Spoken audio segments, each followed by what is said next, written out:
Alright, so we're in here in the shop. If you listen closely, you can hear the local loving pup dog next door raising Kate. Alright, we'll lower it down a little bit. Why are we in here? Why is it 1 o'clock in the morning? Why is it so cold? Well, these are the questions, aren't they? For those of y'all new to the channel, the pup dog in the background barking is almost as much a part of the channel as I am. In almost every video on my channel, you can hear said hell beast barking in the background. So don't even worry about it. Just listen. That's right. Anyway, so why are we in here? Well, we've been doing some work to the ye old Dauntless. All right, to the ye old Dauntless. All right. And what have we been doing? Why didn't I film it? Well, as y'all have heard me lament at different times, filming slows things down.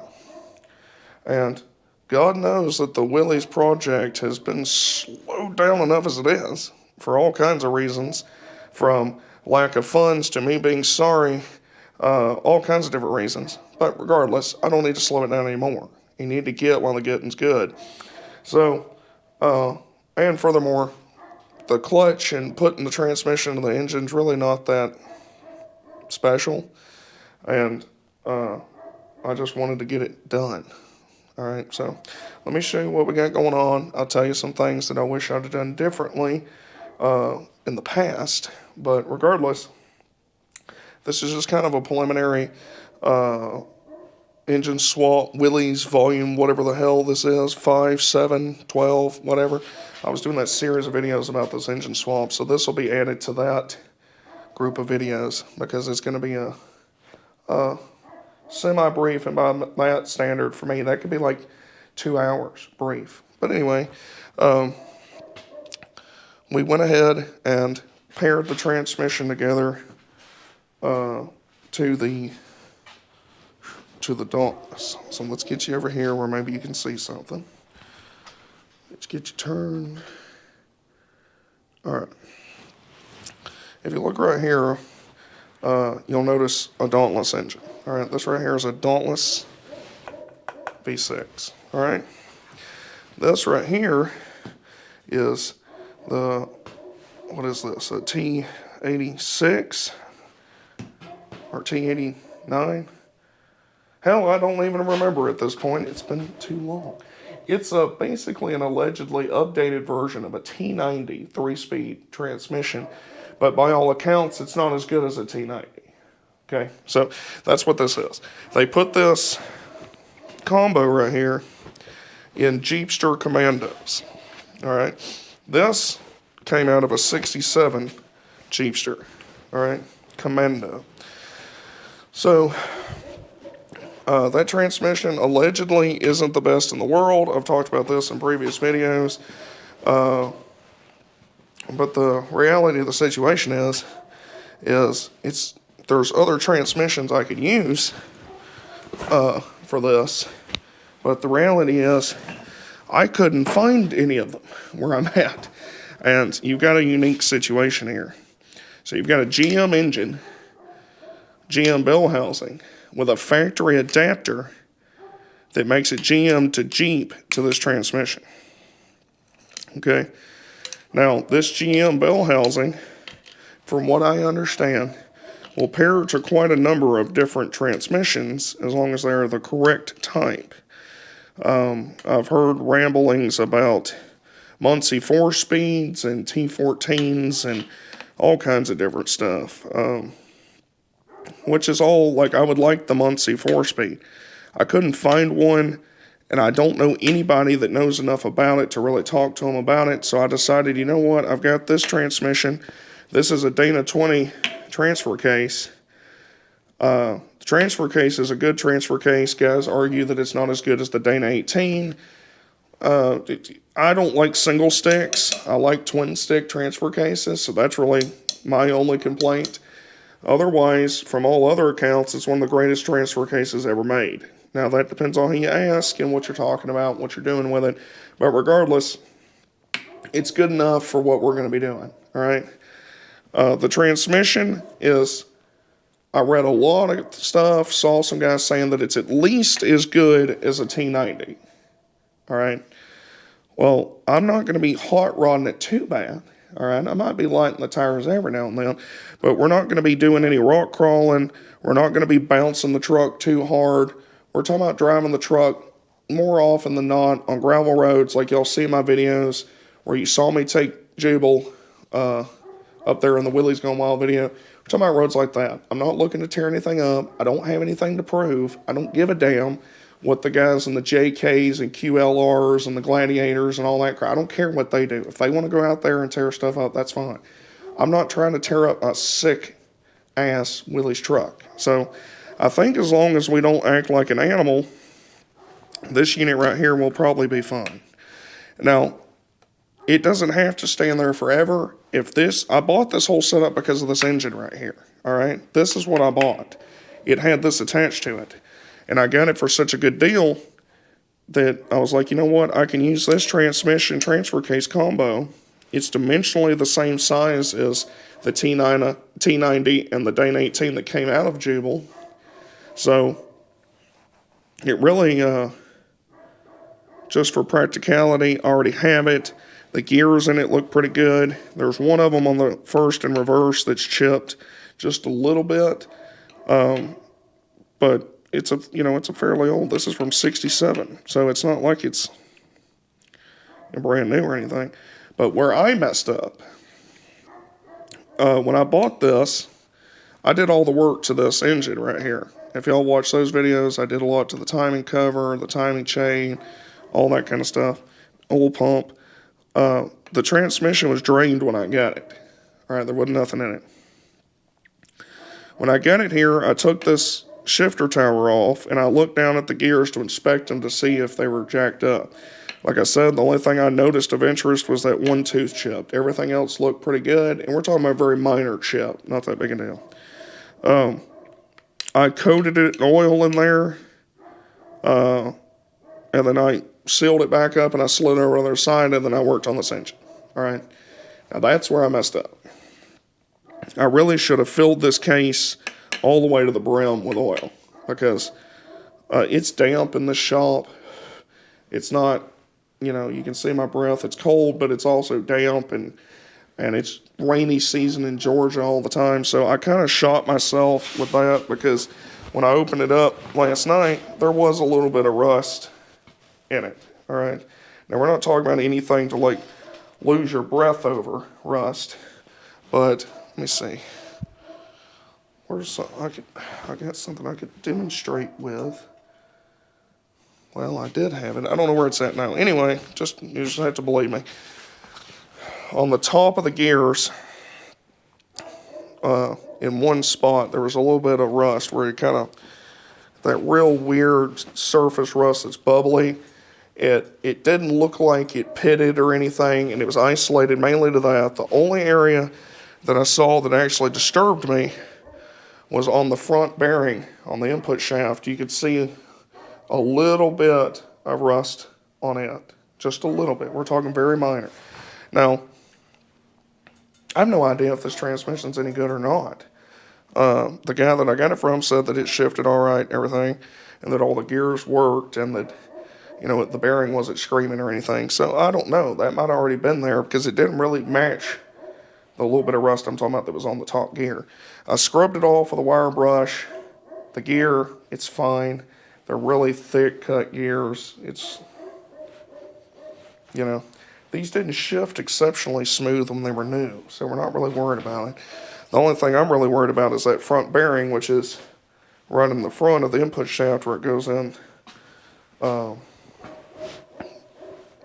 the splines are on the input shaft going into the clutch assembly and all that.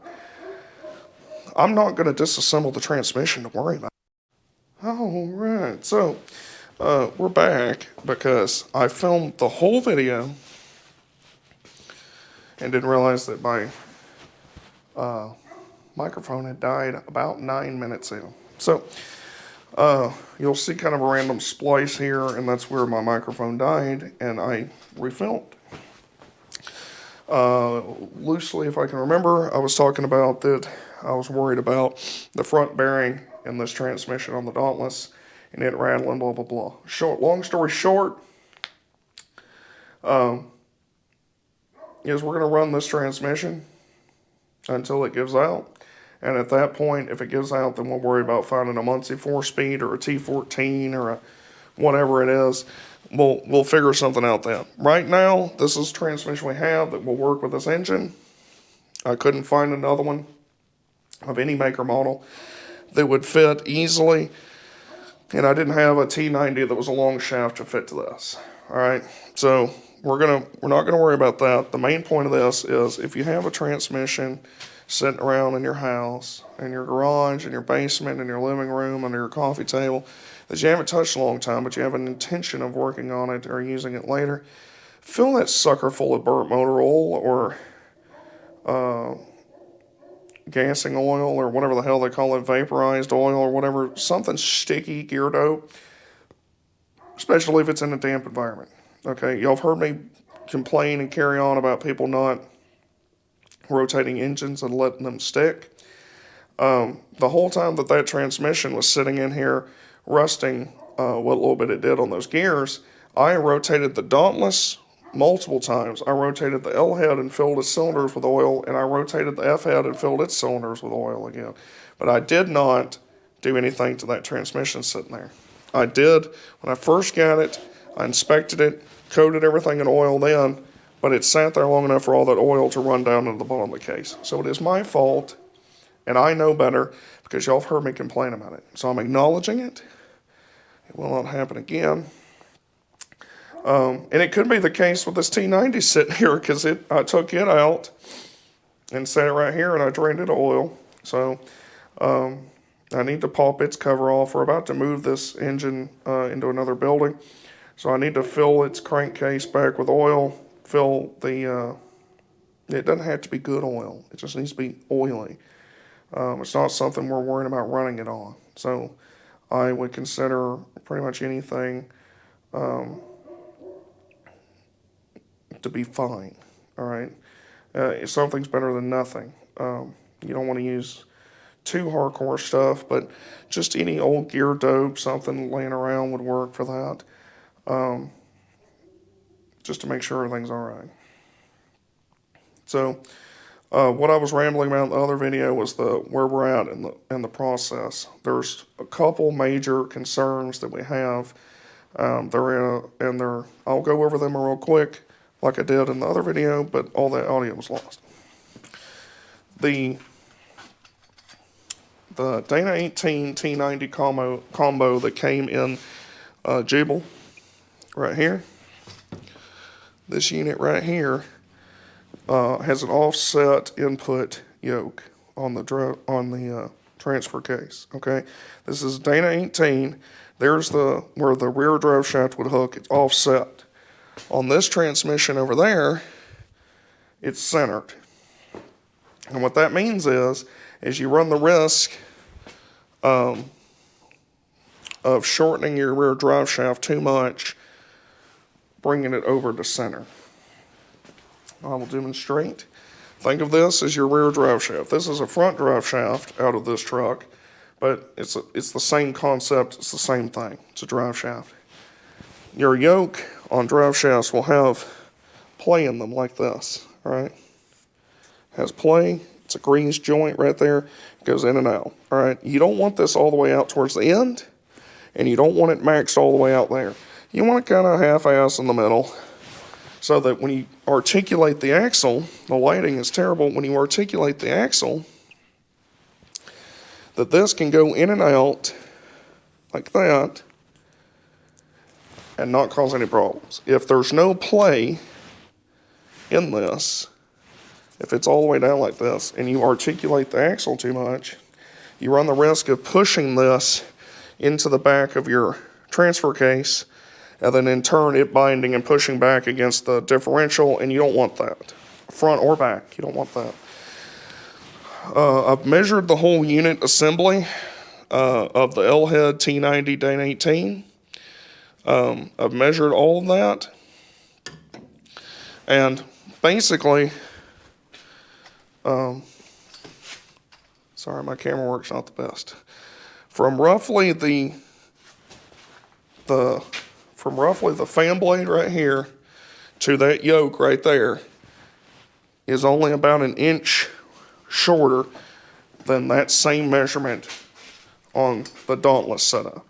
Okay, on the Dauntless over here, this is roughly about 3/4 to an inch longer if you measure from where the fan blade would be on the front of it to this input yoke right there. So I think we should be fine because you've got quite a bit of play in that yoke on the rear drive shaft. So I think we're actually probably fine. I'm not really worried about that. I've been passively worried about the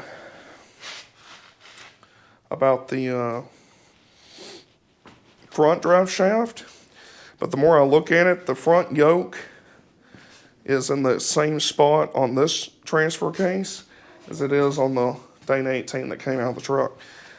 So I think we're actually good. The U-joints are the same, so I don't even have to change any U-joints, so that's good. The difference is these mount a little bit different, so we're going to have to figure out how to mount this to the rear cross member or the center cross member of the truck. I bought the Jeepster transmission mount so I could modify it to my center cross member. I have it. It's right here. So this is what would hold the transmission in a Jeepster Commando. This sucker right here. So all we're going to do is figure out how we can modify this to mount to that cross member on the Willys. That's really not that big a deal. Not really worried about that. As long as we get the engine roughly where it's at, we can't allow the transmission to dictate where we put the engine. But it should be fine. We have plenty of room. The other problem we have here that I'm relatively concerned about, I know there's things we can do about it, but on the Willys, excuse me, on the Willys you have pedals that go through the floor. On a Jeepster Commando you have drop pedals that come out of the dash. So what that means is on this Willys transmission, on the bell housing, I don't know if you'll be able to see it. If I drop you down, you might be able to. Let's see. On this transmission, I'm going to assume you can see it. Here's your shifting fork right here. Just below it is a ball, and that's where the cantilever assembly comes from. The frame comes over this ball, and that cantilever assembly, when you push the pedals in the floor, the clutch, it rotates those cantilevers and moves your fork. All right, and that's because this is pedals through the floor. Okay. Since this unit over here came out of a Jeep that didn't have pedals that went through the floor, that means it had drop pedals. And what that means is it doesn't have that cantilever system mounted down here. It has it mounted up underneath the dash, and it's a whole different system. So what that means is we're going to have to modify something in order to hold that other end of that cantilever shaft so that when you push the pedals, it's stable and doesn't move around weird, it doesn't bend. You gotta remember, this engine is not sitting in there just dead fixed. It's mounted on rubber. It does torque and move around. So that it doesn't have to be like solid because it's mounted, part of it's on the frame, which is solid, and then the other part of it's mounted to the bell housing on the engine, which is moving around quite a bit. So it needs to be a little bit of play, but it needs to be somewhat stable. I just now realized this. I should have known this, but I actually didn't pay any attention to it until now when I was filming this video. So I'm gonna have to get with my brother on that. Unfortunately, I haven't got to see a Jeep in person with the setup. I know of one man that I do know that I talked to that's a friend of mine that has a setup with the Dauntless in it. but I don't know if he used the T90 long shaft in his truck or not. I need to call him. If he did, then he didn't have this problem. But if he used this transmission or another transmission that didn't have that pedals that go through the floor, then he would have to have done something like what I'm talking about. But what I'm thinking is, well, let me bring you over here. I didn't realize I had you up too high. What I'm thinking is, and I can't really show you because where the engine's at, so just bear with me here. I am trying. What I'm thinking is our shifter fork, our clutch fork is on the same side of the bell housing, same side of the engine, so that's fine. On the Willys T90 over there, the ball sticks out just underneath that fork. There's nowhere for that to sit over here. There's nowhere to even weld it if you wanted to, but this is cast and you don't want to deal with that, crack your bell housing, so you can't, that's not an option either. But what could be an option is this adapter assembly right here has a rather large bolts in it. So what a man could probably do is take out this bottom bolt, or maybe even both of these bolts, but probably the bottom one, and put a really hardy ass piece of metal in there, bent around over with that ball socket on the end of it, and get it around bent into position where it's supposed to be roughly as best we can, and make that there. That way we don't have to permanently modify this.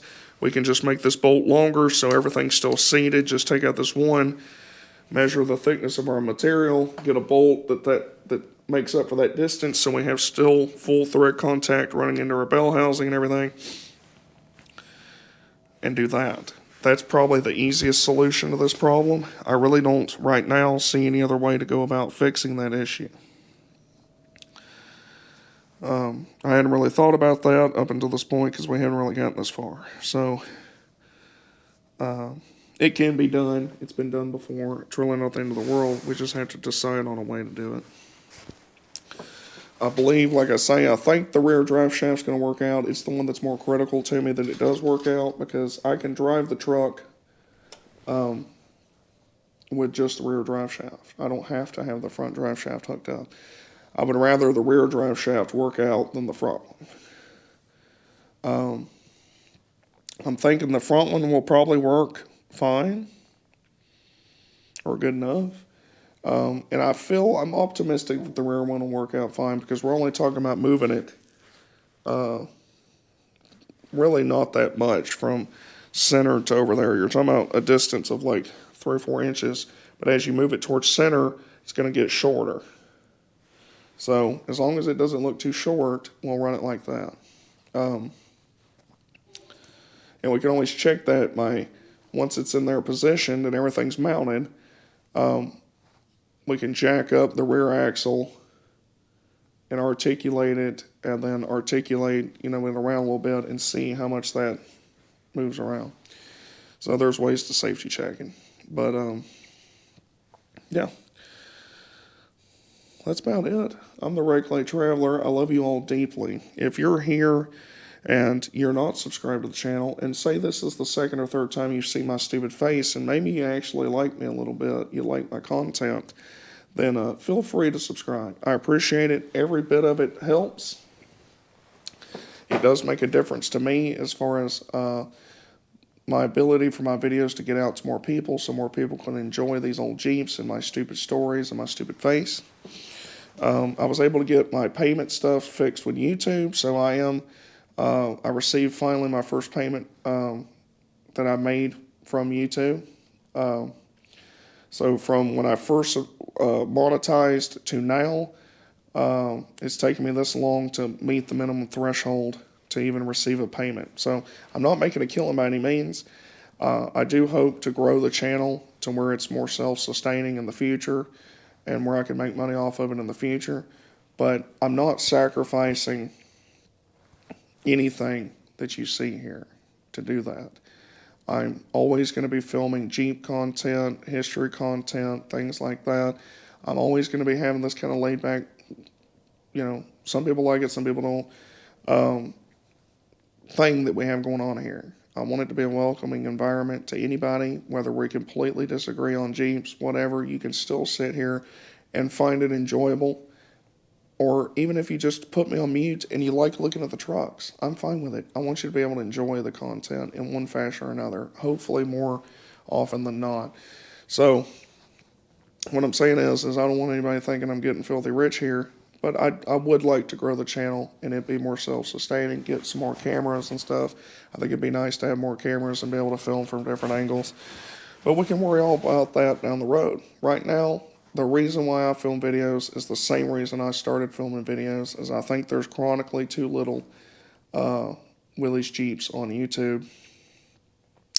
And there's starting to be some like pretty good guys on there. Like Old Six Quarts channel's getting pretty good, pretty big. I mean, he puts out some really good content. 7 Bar Salvage has a lot of Jeep stuff on there, older Jeeps. And there's several other ones. Turn and Burn, which is now what, Muddix Racing, or it's now Turn and Burn, whatever. I've always liked his channel. He does a lot of Jeep stuff. So there is a good little community of guys that only work on the older Jeeps, like CJ5 and before. So I like that. And if you stop by my little corner of it, which is mostly Willys trucks, and I think I can say it with somewhat certainty, I feel as though I've got more videos on Willys trucks in particular than any other guy on YouTube. I don't know of any other guy that has as many videos devoted to just Willys trucks. I've got a lot of videos on the 1980 CJ5. I've got a lot of videos on Jeeps in general. Of all my videos, the overwhelming majority are devoted to Jeeps, and mostly either the CJ5 or that Willys truck right there, or another Willys truck. So I take pride in that, because that's why I started the channel, because there wasn't enough Willys trucks on YouTube, all right? A lot of guys will post videos, one-off videos on the Willys they're working on their channel, and there's nothing wrong with that. I get it. Not everybody's obsessed with Willys trucks like I am, but that's what I am, all right? So if you're here and you enjoy any of this, please consider subscribing. I appreciate it. It helps me in the algorithm. But until next time, we do have a plan to get this rolling. We'll figure out this ball socket thing. If John Doe or any of y'all have any suggestions, Brian Poole, any of you fellers, let me know. But I think we can figure it out. It's no big deal. I think we can either put a bolt or a bracket from here or wherever. We'll figure it out. There's a couple different spots that we can do it from. But we can worry about that once it's honestly in the truck, because it's got to be in the truck to make those measurements the way we need to. But until then, until next time, remember, put some oil, gear dope, something in your transmissions, and don't leave them in shanties that are rather moist, as they say. And remember, rotate your engines that are sitting in your shed as well. Oil them cylinders. And remember, the Regular Traveler loves you. And I do have intentions of posting content on my other channel that I told y'all about. I'm honestly just trying to decide what the best topic of conversation to kick off that channel with is. I have a lot of things I want to talk about, ranging from, the Kennedy assassination to World War I, World War II, Alexander the Great. There's all kinds of stuff. I just want to pick one that I can go with and run with it, and work that into to the rotation of videos that I film. But I'm hoping to put a lot more content here soon on this truck. I explained before my audio cut out, or after my audio cut out, I may not film every nitty-gritty detail of this because I want to get it done. And filming slows stuff down. Y'all have heard me talk about that before, and you've heard other guys on YouTube talk about it before. But if I end up doing something and not filming it, then I will film it and explain what I did. It's really hard because we've got to get this situated in there. It's got to be offset, and it's got to be angled back, and everything's got to be just right.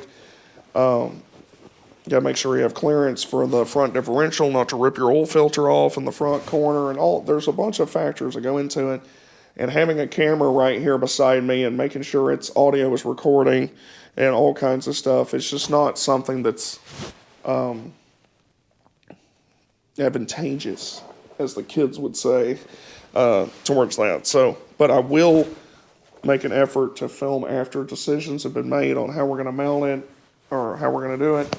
I will make an effort to film that because I want to have some information for somebody else out there to refer to, because I've looked. There's virtually nothing on this swap that I'm doing. And this is a swap that people have done for years. In years and years. It's an extremely popular swap.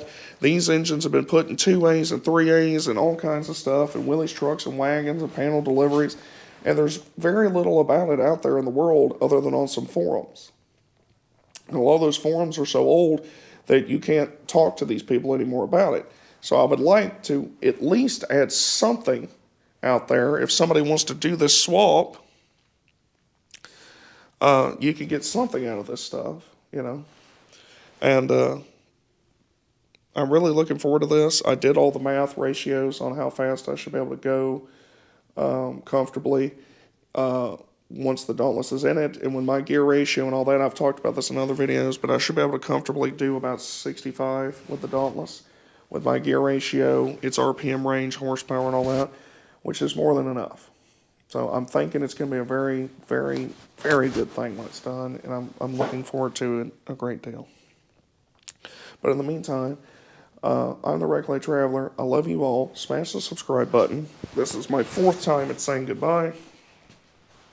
You know I hate long goodbyes. And I want you to remember a couple things. Okay? Couple things. All right. One is Dauntless for life. Okay. Dauntless, Dauntless, Dauntless. Okay. And I also want you to remember what I told somebody, a friend of mine, down at the cigar shop one time. He asked me, he said, Reclay Traveler, he said, what is a Willys truck? All right, now I know what you're thinking. I've told this story before. I know what you're thinking. You probably think I struck him, okay? I didn't. I took it as an opportunity to inform an uneducated gentleman, okay?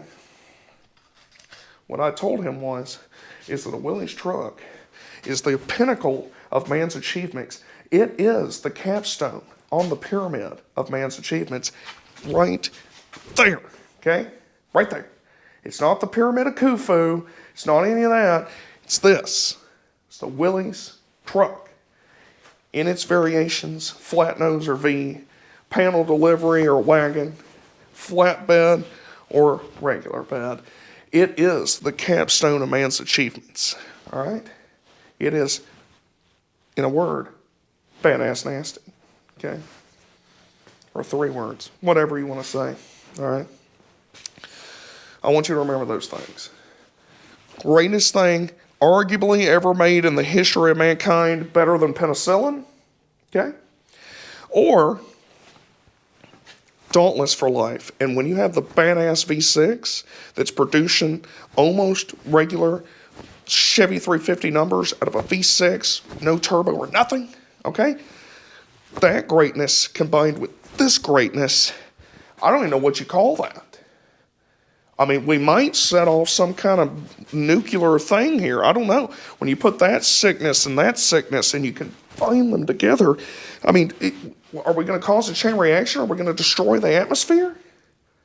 Or are we going to reach critical mass is what I'm getting at. Brian Poole, do you think we're going to reach critical mass? Because I'm afraid we might. What if we rip a hole in the space-time continuum? Okay? Not entirely sure that would be a bad thing at this point, as the current state of the world isn't that great, but I'm just saying, if it all ended because of a Willys truck and a Dauntless V6, I feel like that's pretty solid. I wouldn't be ashamed of it. I'm the Reclay Traveler.